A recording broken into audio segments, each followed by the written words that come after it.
Hey everyone, welcome to Venturing Abroad, a podcast brought to you by Daphne, where we speak with entrepreneurs, investors, and leaders in the tech ecosystem about building and scaling internationally. We're happy to be spending a little bit of time with you today. My name is Erica, and I'm so excited to welcome Madison, one of our investors here at Daphne, as our co-host for this conversation. Madison, thank you for joining us. How's it going this morning? Great, bright and early, bushy-tailed, and excited to get started. I love it. Today's venture is going to take us to quite a few different places as our guest has built her career across France, London, and Hong Kong. We're thrilled to welcome entrepreneur Ines Gafsi to Venturing Abroad. Ines, thank you so much for taking the time to speak with us today. We're so happy to have you on the podcast. How's your morning going? Thank you. I'm really pleased to be chatting with both of you about all these important topics we're going to touch on. We're so happy to have you. Ines, you are the co-founder of Female Entrepreneurs Worldwide, the president of Inspiring Girls Hong Kong, and the founder of Blissmi, a SaaS end-to-end platform that integrates live biometric data and really focuses on women's health. Ines, not only are you an accomplished entrepreneur, but you've also paved the way for many women in business, tech, and entrepreneurship. So we're really excited to learn more about your story and your international experience. But before we talk about your career, can you share with us a little bit about who is Ines, where are you from, and what drew you to entrepreneurship and international business? Yeah, so I grew up in France and studied marketing and international business. And actually, that really sparked my fascination for global markets and cultural diversity. And especially, there was a pivotal moment at 16 when my mom sent me to do this exchange program in Canada, and it really transformed my outlook and fueled my passion for languages and different cultures. So I pursued my studies primarily in English and Spanish, and I was fully supported by my parents at the time, and they really encouraged me to just follow my passions. And I think that really sort of shaped my way. So my educational journey was really focusing more on languages, but deliberately, building more time of my early career abroad because of this, and very interdisciplinary skill set, I would say, because I completed a master degree in marketing, but I really sort of had a specialty on luxury sector because I saw that luxury was really a beautiful way to create stories, right? So I always loved that when applied to marketing, and so as the luxury sector market was primarily in China, and it was a really that key growth market for the sector, I realized that I needed to naturally go towards that market. And so I would say it's really I've really built my career around following my passion and trusting my instinct because I thought that uh, and entrepreneurship was kind of more like what shaped me to embrace, diversity and continuous learning and adaptability. I love that. You've definitely never shied away from embarking on a personal or a career journey all over the world. I think you touched a bit on these stories that you can get from luxury goods, but you definitely have a lot of stories having lived all over the globe. What values would you say you really learned from living and also working in these different countries? I think the biggest lesson is really agility in everything. Like true entrepreneurs really view challenges as opportunities and they're flexible, resilient, always ready to pivot. So living in London, Hong Kong, and Thailand and Hong Kong, it's really exposed me to such variety of markets, cultures, business practices. And each place taught me that success depends pretty much on your understanding of like local nuances while leveraging, your past experiences. So I just learned that, every market has its own opportunities and its own challenges.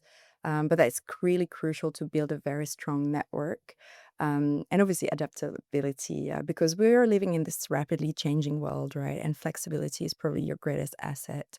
And think of every new environment as a classroom. There's always something to learn.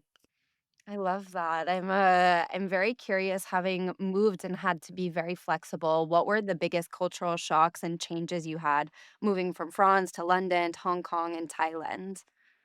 Yeah, well, I guess the most striking difference is around communication styles. French business culture is really kind of like debate heavy and direct rather than contrast, in the UK and Hong Kong, specifically because Hong Kong is from the British colony experience, more in favor of, diplomacy, subtlety, and like more like a PR style of communication. And so I really had to adapt my style when it came to um, really learning about how to communicate with others and realizing that things that you say can be, uh, you know, uh, as really important. So it really changed a lot of the way it affects your business, right? So in Hong Kong, I would say also another thing was the fact that it's a very fast-paced environment. So responses are, expected within the same day. And delays, it can be seen as a sign of like disinterest or inefficiency. So rather than in Europe, I think it's totally normal to not get an answer from an email like days after, right? So it's Absolutely. really, I think cultural intelligence is definitely a competitive advantage, listening more and adapting your communication style and understanding to the local etiquette. It can really open the doors. That must have been, very fun when you're doing it in a foreign language. How many languages do you speak now? Oh, to be honest, I studied English and Spanish at the same level. So obviously I'm French. But to be honest, now it's been 15 years. I kind of forgot about all about my Spanish. So I would say I'm fully fluent English, French, and I do obviously have some understanding of the local language, but I wouldn't say. Yeah, nothing that I can use, unfortunately, for business. The beauty of Hong Kong is that it's such an international place that you can get away easily with English. When you first made your way to Hong Kong, you went to pursue a career in luxury marketing. How did you make that shift from the luxury sector to entrepreneurship and tech? Yeah, it's an interesting question. I think nothing that I did was really planned per se. I think, in a way, I kind of, because of following my instinct and my passion, I think I just gradually decided to quit kind of all the roles that I found in like normal corporate settings, because I just felt that I didn't really had the impact that I was really wishing to have on the business. So I found that entrepreneurship being the natural segue to really have and hand on everything, from the strategy, from what we're doing, and being able to rapidly change and evolve. I think that was something that was really important to me. I guess bored a bit easily, so I felt like bigger structure needs obviously so much more time. There's a hierarchy that you can't really escape, and I think it's great. Obviously, like big structures are super important. I often say, like younger people that I meet, you do need to learn from the best first before venturing into entrepreneurship because there is a lot of things you can learn from them. But ultimately, for me, it was more about how do I go faster, on making an impact. Can you talk to us a little bit about female entrepreneurs worldwide? How did you decide to create this organization? Because this was a pretty niche thing to found at the time. How did you discover this market? We'd love to learn more.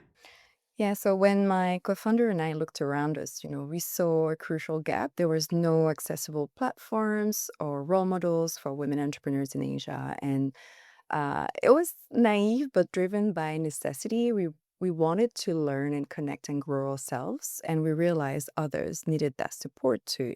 So back then, entrepreneurship, we're talking, like 10 years ago, it wasn't widely discussed, let alone for women. But we believed that change was possible. And so our first event attracted around 300 attendees, and our community grew rapidly and gained recognition and media attention. So that really what got us excited about continuing. So I would say identifying gaps is the first step to impactful disruption. And when you see a need, like you shouldn't hesitate to act because I think the most powerful change begins with small, brave steps. And what would you say those early signs were that you realized that you were really filling this gap, the concept was really resonating, and that you had found this product, a market fit for a niche community, and then being able to expand a little more globally? Yeah, so I think demonstrating traction is always key. So for the investors, it was about showcasing a steady increase in members, engagement, community growth, and building credibility. But for the partners we were working with, I always feel like social media and tangible event achievements, like large scale conferences, with high profile, people was really sort of the proved the value, of the network and the reach. So when it comes to the members, it was really about creating a sense of belonging, and they wanted to be part of something bigger than themselves and a movement that amplified their voice. So that's really because of all these things that I would say organically happen. We really learned that um, we could we should pursue that, obviously what we were doing, and obviously scale it. And so I think from early on, it was really all about having that data, visibility and constant growth, building credibility that really allow all the stakeholders to feel that this wasn't just a niche, but really like a movement that was gaining momentum. Hmm. And how did you gain the trust of the local community being an expat in Hong Kong? What was your strategy to gain the trust of this demographic? It's an interesting thing. So obviously I did a partnership with a local woman. So I think to be honest, even myself, I always had that bias that I couldn't really build a business as a foreigner successfully. That was kind of my initial bias.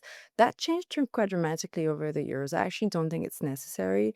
I think ultimately if you find organic growth because your idea is really good, like word of mouth referrals and collaborations will just naturally come. I think as long as your product is good, I don't think it matters really much like, what's your background, really. Um, but it does obviously open doors to have that kind of inner circle or maybe more local, and obviously just give you some shortcuts, right, on having like a more local view on what's going on in the market. So I would say it's not just about the founder or a business, right? It's really around the team. And so I think it's crucial in your team to have that diverse perspectives, right, from local to international. But it wasn't really, I haven't felt so far that it has been a challenge per se. And I do think it's probably the same around the world. It's actually having a diverse team is just an asset really for any business.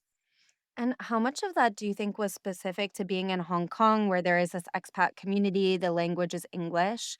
And how do you imagine that expanding to other international hubs? Do you think it would be harder in other regions? Oh, you have regions that certainly, language is the first thing, right? So especially in Southeast Asia, it's just again, it really depends on what you're doing. But I felt for our business because our target was still primarily, I would say, international, well-traveled business women. We didn't really have that barrier, but of course, if we were launching something a bit more mass, we would have need to, leverage more the local language and everything that we're doing. So I think it's again depends on the product, but for us, it wasn't really an issue. And I'm curious if you could go back in time, would you have done anything differently when launching in a young market, or you're happy with every decision you made, you would have stuck with the same path? I wish. No, I think if I had to do it again, I'll be clearer upfront about the core assets and the strategic plan. I think initially we spent too much time, iterating ideas, believing in our uniqueness, when really, innovation is about adapting proven models and refining them. I think the key lesson is always to focus at your minimal viable product first, right? And then iterate. But this approach really accelerate growth and build solid foundation. I think what I also say to a lot of young entrepreneurs is that you can't just come with like this unique idea that you have. I think ultimately you should look at what's been working elsewhere and really sort of improve that. Because that would just give you again shortcuts and um, uh, I would say less. I mean, the road is still always challenging in entrepreneurship, but it does provide you with more robust support in terms of having a clearer strategic focus. That's really good advice. You've seen the Hong Kong tech and startup ecosystem change a lot over the last few years. Can you share with us and our listeners who may not be familiar with the landscape in Hong Kong where it was when you arrived and where it is today? Yeah, in the early days, I think there's been actually pretty much when we launched the business was real. There was kind of a boom in the startup ecosystem. So initially, it's always been, I mean, Hong Kong is a quite finance, private company kind of place. So there was not really that much of a startup ecosystem, but it started with Invest Hong Kong's, the Smart Me Up. So, which was kind of influencing a lot on, like, suddenly we saw a lot of co-working spaces all around the city, and there was more and more like innovation hubs popping up. So in it felt like the private sector innovation hubs, such as, HSBC had some like innovation labs and MIT and all this. It really sort of started expanding and no longer just be focusing on tech, fintech, but a bit broader technologies and like smart city solutions. So these hubs were useful, but for a lot of entrepreneurs that were not tech, I would say there's not that much support, right? So I think the focus, especially for the government, was like some Silicon Valley type of hubs, like Cyberport or Hong Kong Science Park, is really to drive that technology incubators and really building like talent pipeline with universities. But I would say it's still kind of well known more for its fintech angle compared to the rest of the region. Do you imagine that continuing to evolve in the coming years? And where do you imagine Hong Kong being, let's say, in another 10 or 20 years?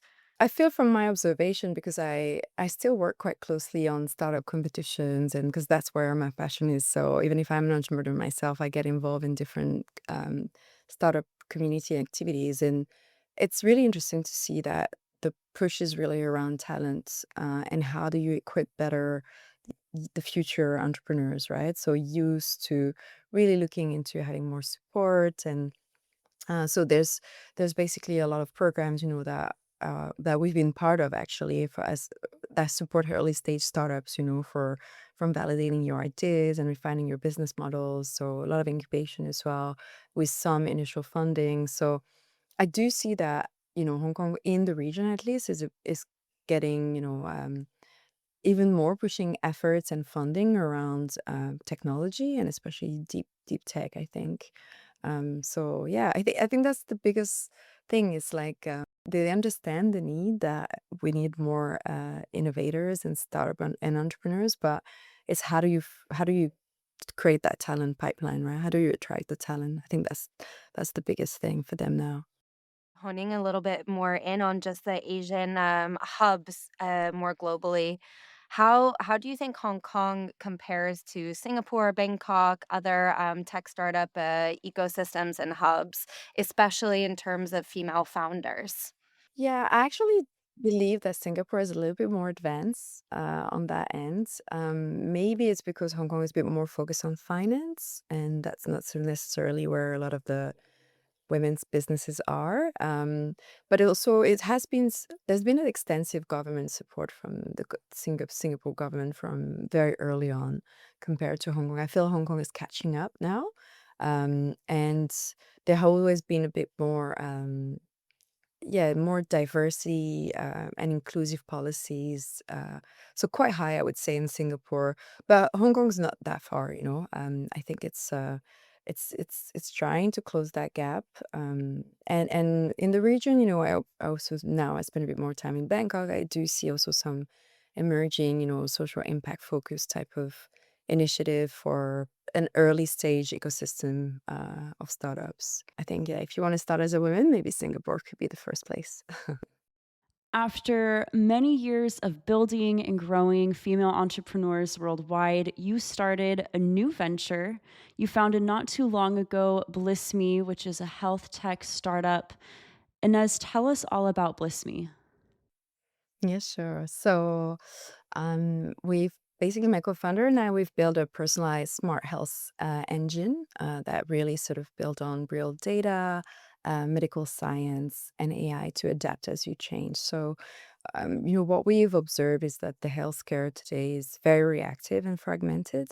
And so we really want to change that by using predictive AI and real biometrics to detect risks early and really personalize prevention to support really at every stages of your life. So we started about 2 years ago on this project when we were kind of transitioning to motherhood. So both of us were quite yeah, we were quite stunned how like how we knew about our bodies and our mind and all that will happen, and we started just discovering that around us they was pretty much similar to everyone, right? So we rely on like forums to ask for help, or like we may look exchange like some old books to learn about motherhood. But there's really nothing that support women leveraging technology. And that's where we started. But as we grew, we actually realized it's no longer just about women. It's also about how do you manage a chronic health condition, and just how do you have in mind longevity, right? And how do you start really taking your own control on your own health.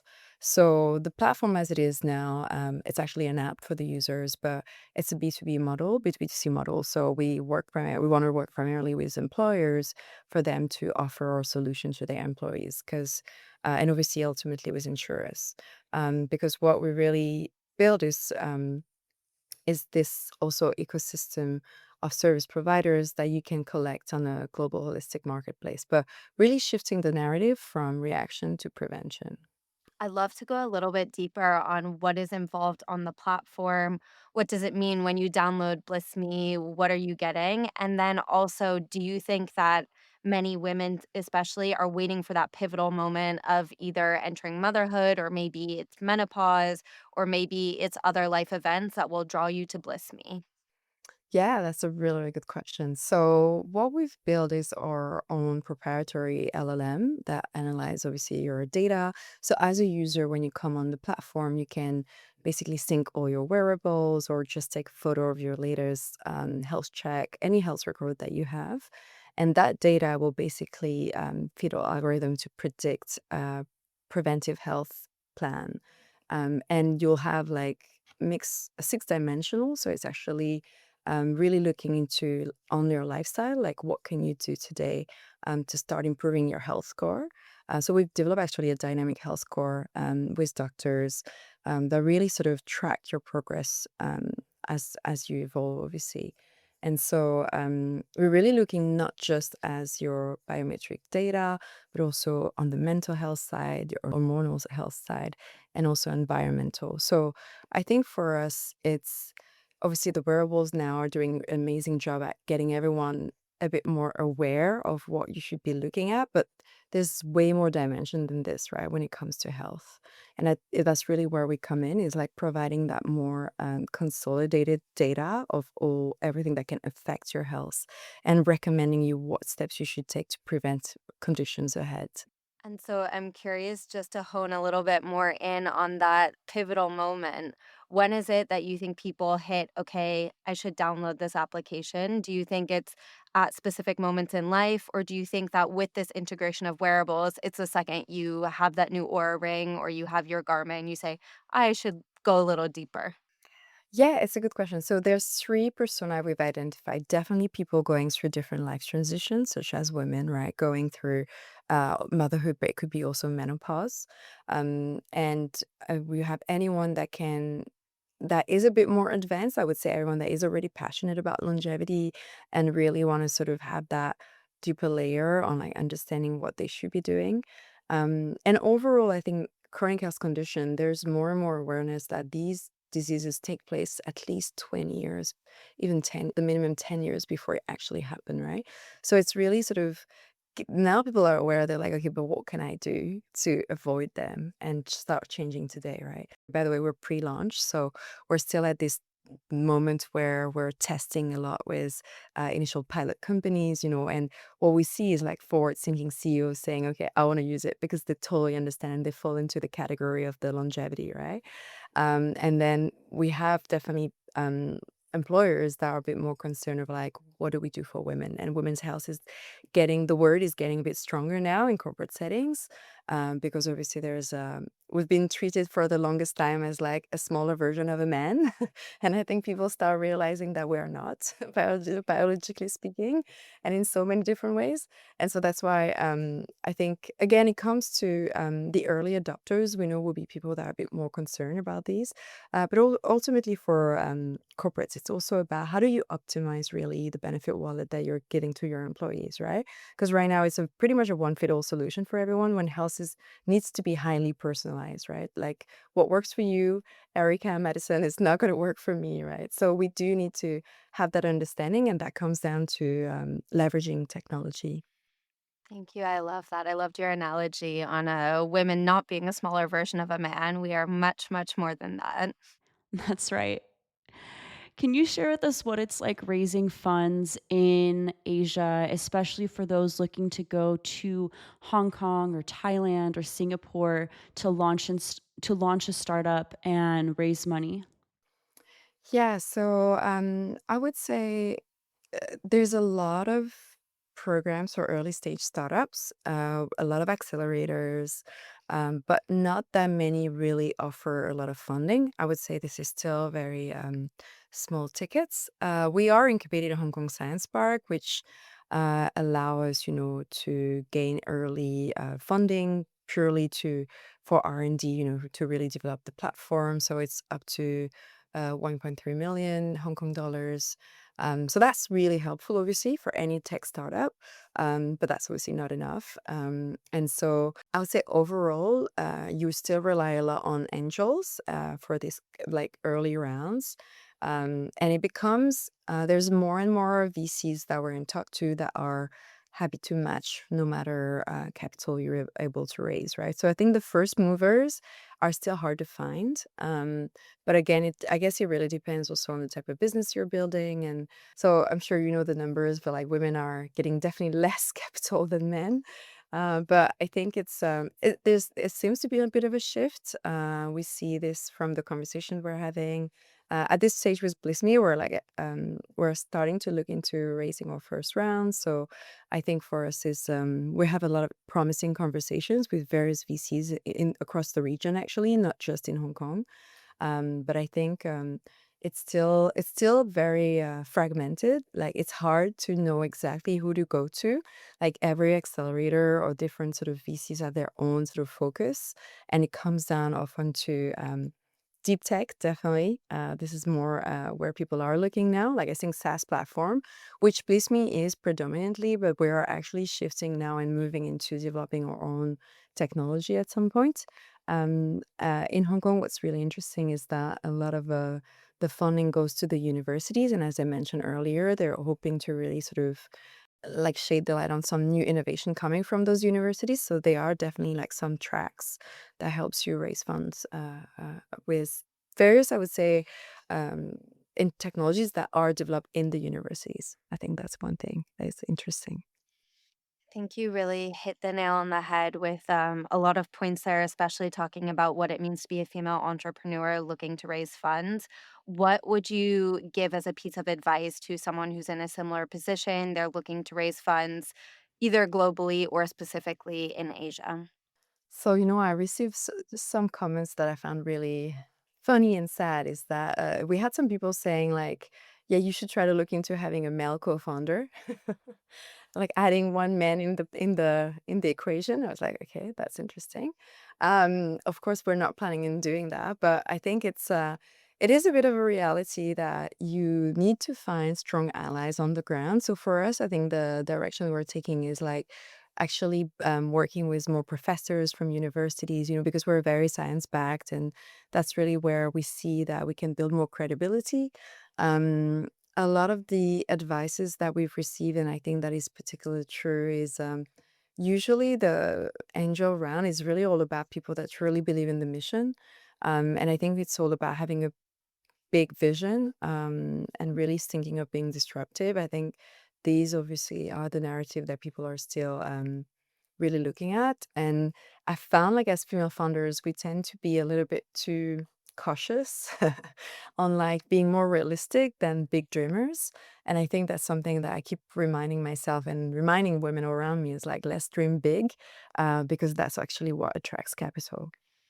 I love that. I think we all want to be dreamers and live in a world where we can dream. So, if you're dreaming about your long term vision for Bliss Me, where do you want to go? How do you imagine globally expanding? Tell us a little more.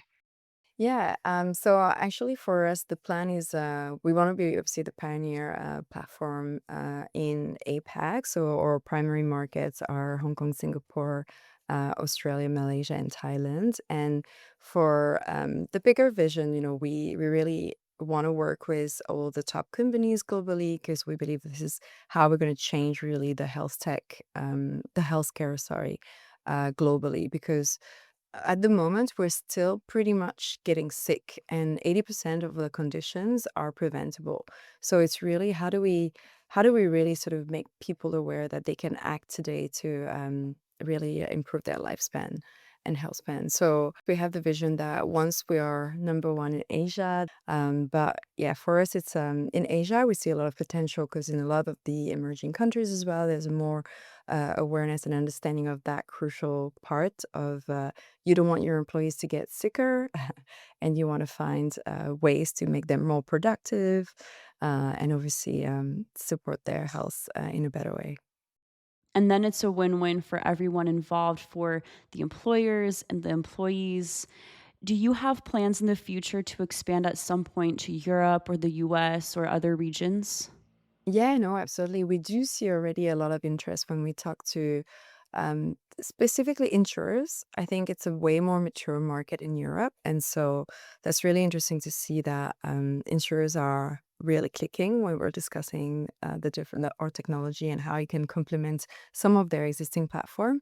In Asia, what we found is like insurance companies are not so adventurous. Like they tend to obviously not be the headquarter in the region. So it takes a bit more time for them to make that decision. So definitely Europe will be quite a pivotal, I would say, market for us when we're ready to go after insurance. I think we're all very excited based here in Europe to get a chance to try Blissmi. So definitely looking forward to the global expansion. I'd love to go a bit deeper on these kind of cultural differences and nuances you've seen having lived in different places and thinking also about how Bliss Me fits into different parts of the world, especially when we think about Bliss Me moving globally. What do you think will be the biggest challenges, but also areas to tap into as you go to Europe and the US? Yeah, that's a really good question. I think we tend to think that because we're originally from Europe, we know that market and that should be okay. But I feel like actually the way to do business there is very different from in Asia.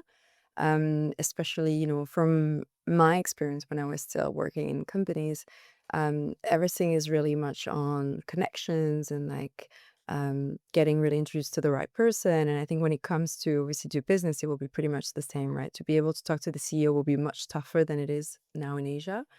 So that's why I think a lot of the we'll have to embrace patience, and building authentic relationships and just adapt really our approach to the local culture.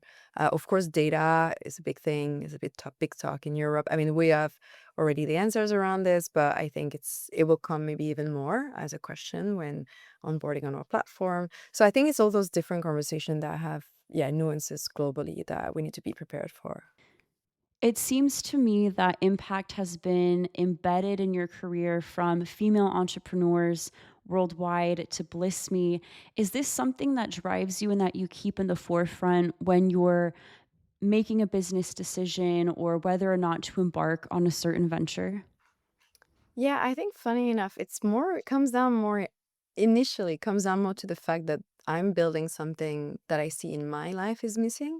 So it always come from the perspective of a woman. But as I grew those different businesses, I felt that it was way more rewarding than any other kind of businesses, right? And I think that's also what drives me. Like I feel if I can actually have a lasting impact on others' life, it just feels a bit more purposeful, and it feels like this is how I want to lead my life, right? We're in this world for such a short term, like why not making it an impactful mission. So yeah, I do think it didn't start it as that vision, but I think it somehow I ended up building the world that I believe in, right?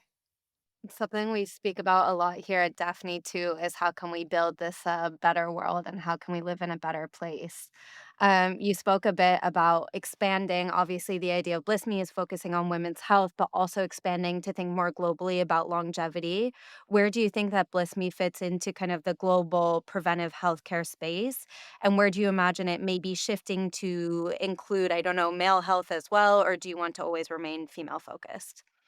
No, no, no, definitely, because we've been talking to obviously a lot of corporates. For them, they can't discriminate, right? So definitely the platform will be available for both male and female.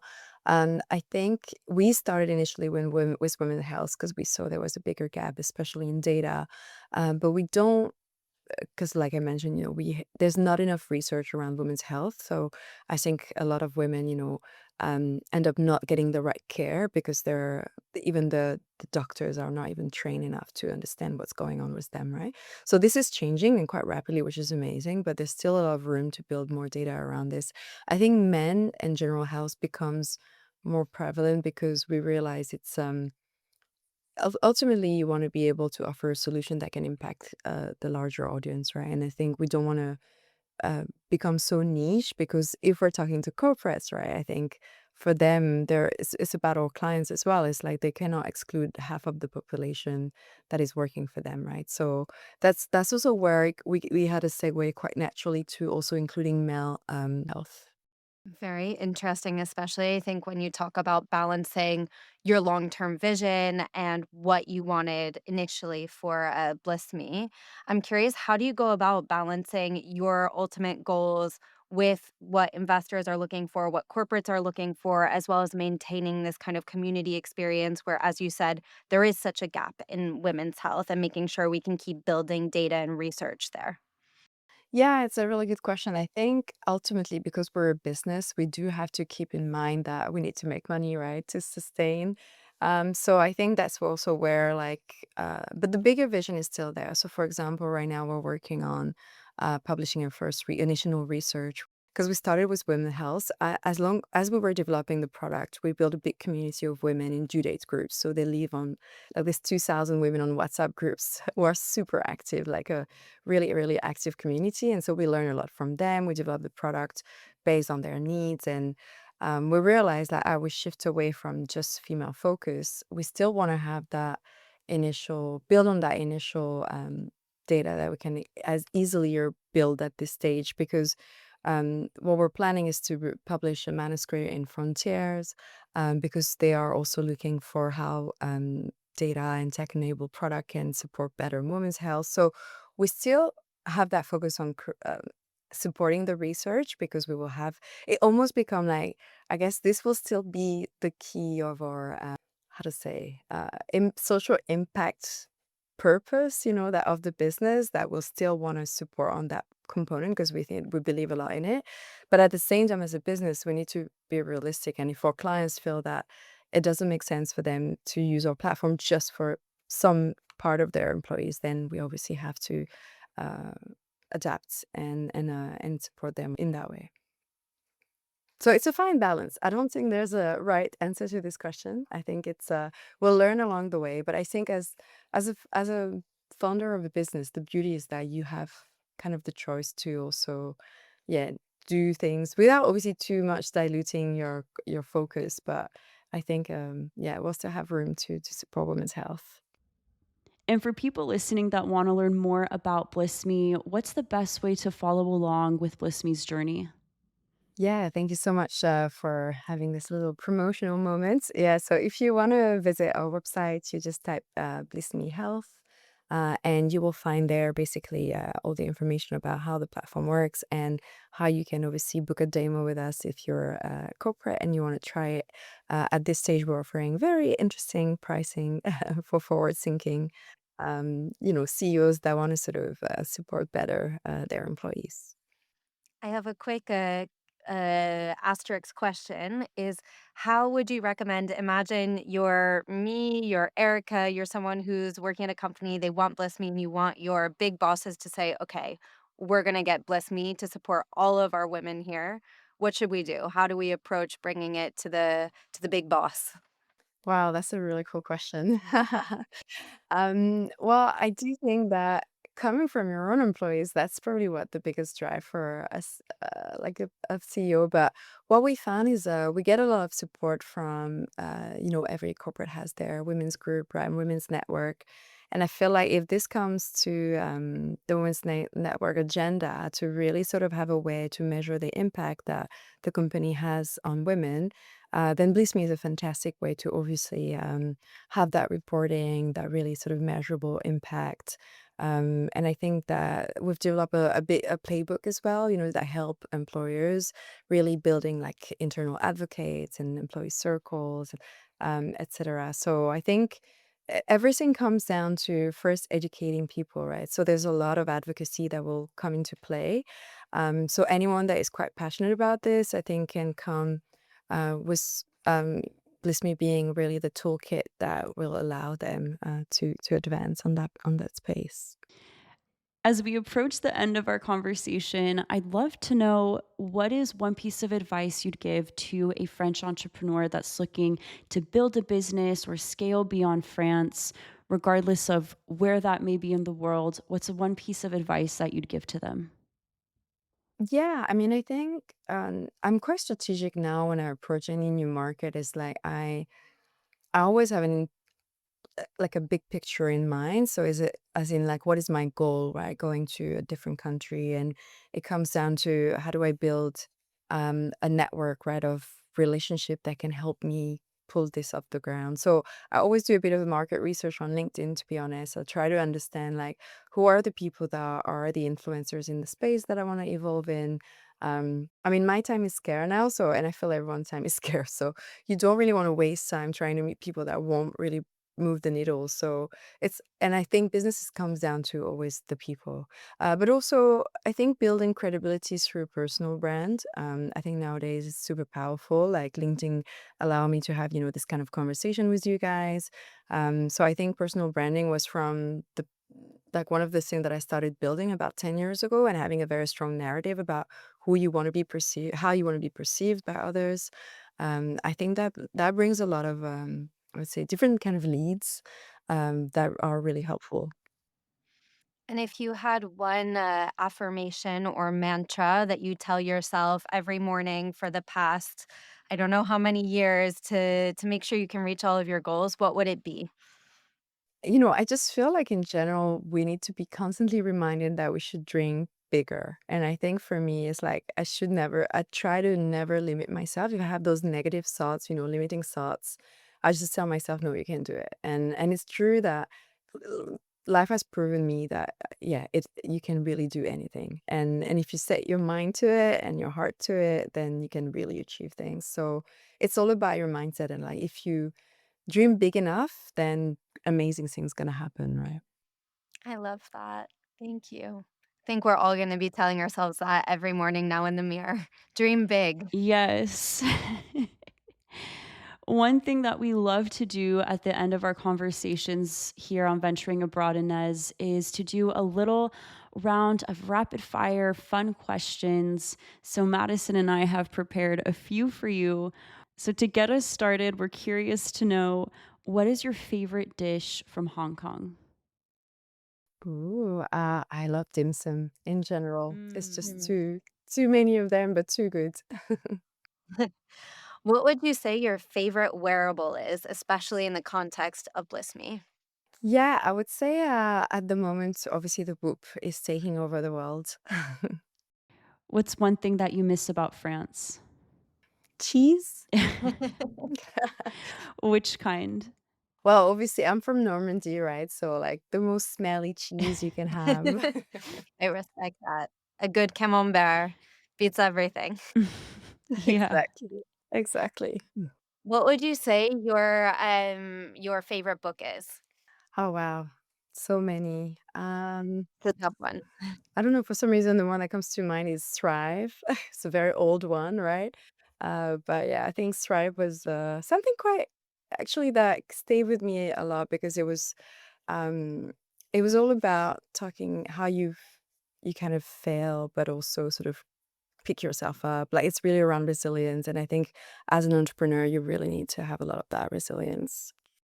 And as a final one, when you look back on your career and everything that you've been able to accomplish and this impact that you've created, what's one thing that you're particularly proud of?